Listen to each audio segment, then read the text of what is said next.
सप्ततारा न्यूजमध्ये आपले स्वागत आहे। आज शनिवार दिनांक 21 ऑक्टोबर 2023 न्यूज बुलेटिनमध्ये जाणून घेऊया आजच्या ठळक घडामोडी। खटाव व मान तालुक्यात दुष्काळ जाहीर करा, भाजप नेते आमदार जयकुमार गोरे यांची उपमुख्यमंत्री नामदार देवेंद्र फडणवीस यांच्याकडे मागणी।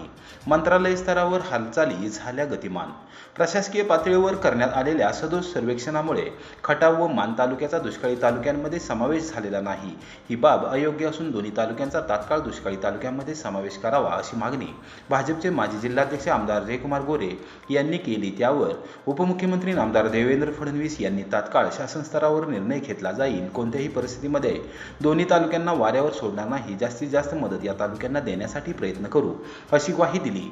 उपमुख्यमंत्री नामदार देवेंद्र फडणवीस यांना भेटून मान आणि खटाव दोन्ही तालुक्यांमध्ये दुष्काळ जाहीर करण्याची मागणी आमदार जयकुमार गोरे यांनी केली। यावेळी त्यांनी सदोष सर्वेक्षण कसे झाले याची इंदभूत माहिती देखील दिली। पावसाळा संपला तरी खटाव आणि मान तालुक्यामधील बहुतांशी गावांमध्ये सरासरीच्या निम्माही पाऊस झाला नाही। बहुतांश गावांची पैसेवारी 50 पेक्षा कमी असतानाही महामदत प्रणालीद्वारे करण्यात आलेल्या सदोष सर्वेक्षणामुळे दोन्ही तालुक्यांचा समावेश दुष्काळी तालुक्यात झाला नाही। दुष्काळी निकषाचे फेर सर्वेक्षण करून खटाव आणि मानला दुष्काळाचा ट्रिगर 2 लागू करावा अशी मागणी केल्यामुळे मंत्रालयीन स्तरावर तात्काळ हालचाली सुरू झाल्या आहेत, असेही आमदार गोरे यांनी निदर्शनास आणून दिले। राज्यातील ज्या तालुक्यांमध्ये सरासरीच्या 50% पेक्षा कमी किंवा अत्यल्प पाऊस झाला आहे, पावसाचा खूप दिवसाचा खंड आणि पाणी पातळीवरील घट, पीक पेरा आणि उत्पादनातील 50%हून अधिक घट, पिके वाया जाणे, जनावरांच्या चाऱ्याची गंभीर स्थिती, पिण्याच्या पाण्याची टंचाई आणि पाणीपुरवठा करणाऱ्या जलस्रोतांची सध्याची स्थिती या बाबींचा विचार करून राज्यातील 42 तालुक्यांमध्ये दुष्काळाचा ट्रिगर 2 लागू करण्यात आला आहे। त्यासाठीचे मूल्यांकन आणि सर्वेक्षण महामदत प्रणालीद्वारे करण्यात आले आहे। लवकरच दुष्काळ जाहीर झालेल्या तालुक्यांमधील क्षेत्रीय सर्वेक्षण करून अहवाल तयार करण्यात येणार आहे। त्यानंतर दुष्काळासंदर्भात अंतिम कार्यवाही होऊन बाधित शेतकऱ्यांना नुकसान भरपाई जाहीर होणार आहे। खटाव व मान तालुके त्याला अपवाद ठरले आहेत।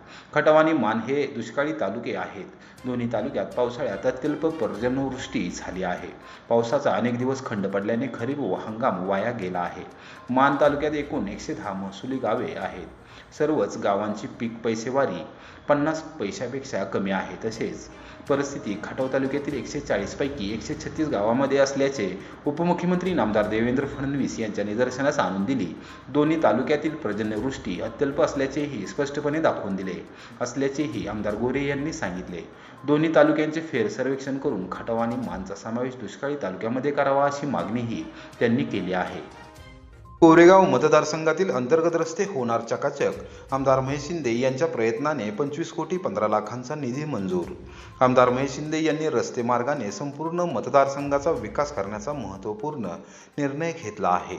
सातारा आणि कोरेगाव तालुक्यातील शेतकऱ्यांच्या दृष्टीने अत्यंत महत्त्वाचे असलेले रस्ते आता चकाचक होणार असून त्यासाठी 25,15,00,000चा निधी मंजूर करण्यात आला आहे। या कामांना प्रशासकीय मान्यता मिळाली असून प्रत्यक्षात कामाला आता सुरुवात होणार आहे। एकूणच रस्त्यांच्या विषय मार्गी लागल्याने समाधान व्यक्त केले जात आहे। कोरेगाव तालुक्यातील अनेक रस्ते हे शेतीच्या दृष्टीने महत्त्वाचे आहेत। अनेक वर्षे या रस्त्यांची निगा व देखभाल दुरुस्ती न झाल्याने ते खराब झाले होते। त्यावरून शेतीमालाची वाहतूक करणे मुश्किल बनले होते।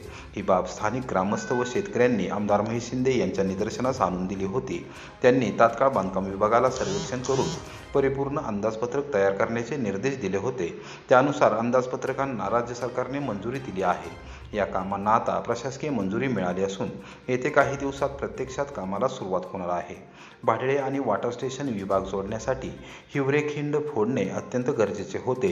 खिंड रस्ता नसल्याने भाडळे खोऱ्यातील शेतकरी व शेतीमालाची वाहतूक करण्यासाठी किनी सातारा रोड मार्गे मोठा वळसा घालावा लागत होता। त्यासाठी वेळ आणि पैसा खर्च होत होता। ही बाब तातडीने ग्रामविकास मंत्री नामदार गिरीश भाऊ महाजन यांच्या निदर्शनास आणून दिल्यानंतर त्यांनी तातडीने या कामासाठी वाढीव निधी म्हणून 7,50,00,000 रुपये देण्यास तत्वतः मान्यता दिली आहे। या निर्णयामुळे भाडळे आणि वॉटर स्टेशन विभाग एकमेकांशी जोडले जाणार असून तब्बल 11 किलोमीटर अंतर वाचणार आहे। पहिल्या टप्प्यात तळी येथे नलवडेवाडी या रस्त्यासाठी 3,28,00,000 10,000 रुपये मंजूर करण्यात आले आहेत. कुमठे सांगवी चिमणगाव या रस्त्यासाठी 3,28,87,900 रुपये मंजूर करण्यात आले आहेत. कुमठे गोळेवाडी सुलतानवाडी एकसळ या रस्त्यासाठी 3,94,57,000 रुपये मंजूर करण्यात आले आहेत. तडोळे समत कोरेगाव भोसे चिमणगाव या रस्त्यासाठी 3,04,10,000 रुपये मंजूर करण्यात आले आहेत. सातारा लातूर महामार्ग सातारा रेल्वे स्टेशन महागाव चिंचनेर समत निंब या रस्त्यासाठी 2,52,20,000 रुपये मंजूर करण्यात आले आहेत. पुणे बंगळुरू राष्ट्रीय महामार्ग ते वळसे देगाव जैतापूर या रस्त्यासाठी 2,64,13,000 रुपये मंजूर करण्यात आले आहेत.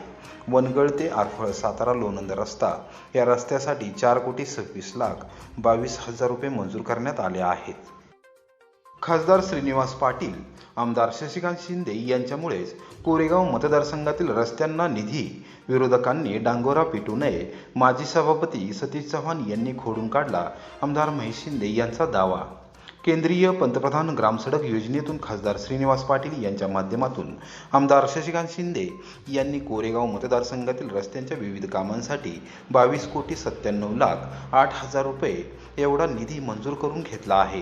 त्यामुळे विरोधकांनी या कामासाठी निधी मंजूर करून आणल्याचा डांगोरा पिटू नये आणि खोटे श्रेय घेऊ नये, अशा शब्दात शिक्षण समितीचे माजी सभापती सतीश चव्हाण या संदर्भातील आमदार महेश शिंदे यांनी केलेला दावा खोडून काढला आहे.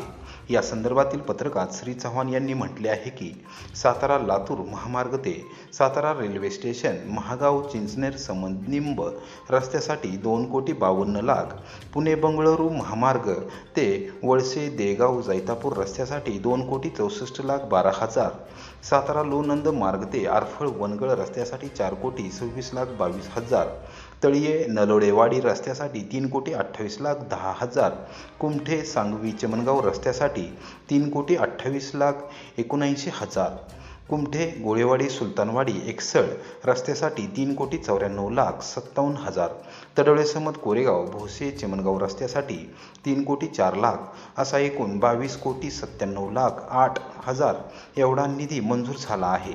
या सर्व कामांसाठी आम्ही खासदार श्रीनिवास पाटील यांच्याकडे आमदार शशिकांत शिंदे यांच्या माध्यमातून पाठपुरावा केला होता. या कामांसाठी निधी देण्याची खासदार पाटील यांनी लोकसभेच्या अधिवेशनात केलेली मागणी व त्यावर केंद्रीय ग्रामविकास राज्यमंत्र्यांच्या कार्यालयाकडून निधीच्या मंजुरीचे खासदार पाटील यांना प्राप्त झालेले पत्र अशी सर्व कागदपत्रे आमच्याकडे आहेत. या रस्त्यांच्या कामासाठी केवळ खासदार श्रीनिवास पाटील व आमदार शशिकांत शिंदे यांच्या प्रयत्नामुळेच निधी मंजूर झाला आहे. त्यामुळे विरोधक किती खोटारडे आहेत हे जनतेला कळून चुकले आहे.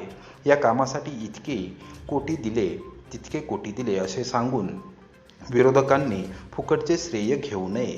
विरोधकांना त्याचे उत्तर कोरेगाव मतदारसंघातील जनता लवकरच देणार आहे, असे श्री चव्हाण यांनी पत्रकात नमूद केले आहे. कोरेगाव पोलिसांचे उत्कृष्ट कामगिरीमध्ये सातत्य, पोलीस अधीक्षक समीर शेख यांनी केला गौरव, पाठीवर टाकली कौतुकाची थाप. कोरेगाव पोलीस ठाण्याची सूत्रे हाती घेतलेल्या सहाय्यक पोलीस निरीक्षक सखाराम बिराजदार यांनी अवघ्या 8 महिन्यात कायदा व सुव्यवस्था चोख ठेवत गुन्हेगारीचा बिमोड करत गुन्हेगारांच्या मुसक्या आवळल्या आहेत. सर्वोत्कृष्ट कामगिरीमध्ये कोरेगाव पोलीस ठाण्याने सातत्य ठेवले आहे. जिल्ह्यात कोरेगाव पोलीस ठाणे अव्वल ठरले असून सहाय्यक पोलीस निरीक्षक सखाराम बिराजदार यांच्यासह पोलीस कर्मचाऱ्यांचे पोलीस अधीक्षक समीर शेख यांनी विशेष कौतुक केले आहे. पोलीस मुख्यालयात बिराजदार यांच्यासह पोलीस कर्मचाऱ्यांचा विशेष गौरव करण्यात आला व त्यांच्या पाठीवर कौतुकाची थाप टाकण्यात आली. यावेळी अप्पर पोलीस अधीक्षक अंचल दलाल, कोरेगावचे उपविभागीय पोलीस अधिकारी राजेंद्र शेळके उपस्थित होते. सखाराम बिराजदार यांनी फेब्रुवारी महिन्यामध्ये कोरेगाव पोलीस ठाण्याची सूत्रे स्वीकारली. त्यांनी पोलीस ठाणे हद्दीतील कामकाजाचे निरीक्षण करत कायदा व सुव्यवस्था चोख ठेवली. वाढत्या गुन्हेगारीचा बिमोड करण्याबरोबरच गुन्हे प्रकटीकरण शाखा अधिक कार्यक्षम करत गुन्हेगारांच्या मुसक्या आवळल्या. समाज विघातक शक्तींचा बिमोड करत असताना 6 जणांना सातारा जिल्ह्यातून हद्दपार करण्यामध्ये यश मिळवले असून पोलीस अधीक्षक समीर शेख यांच्या मार्गदर्शनाखाली त्यांनी सादर केलेल्या प्रस्तावांना उपविभागीय दंडाधिकारी अभिजित नाईक यांनी तात्काळ प्रभावाने मान्यता दिली होती. सखाराम बिराजदार यांच्यासह अधीनस्थ अधिकारी व कर्मचाऱ्यांनी सार्वजनिक उत्सव शांततेत पार पाडून कायदा व सुव्यवस्था चोख ठेवली. त्याचबरोबर वाढत्या गुन्हेगारीचा बिमोड केला. याबद्दल पोलीस अधीक्षक समीर शेख यांनी प्रमाणपत्र देत बिराजदार यांचा विशेष गौरव केला. त्यांच्या पाठीवर कौतुकाची थाप टाकत भविष्यकाळात देखील कार्यतत्पर राहून गुन्हेगारांचा बिमोड करावा, तसेच सातारा जिल्हा जिल्हा पोलीस दलाची क्षमता व परिणामकारकता वाढवण्यासाठी प्रयत्नशील राहावे अशा शुभेच्छा दिल्या.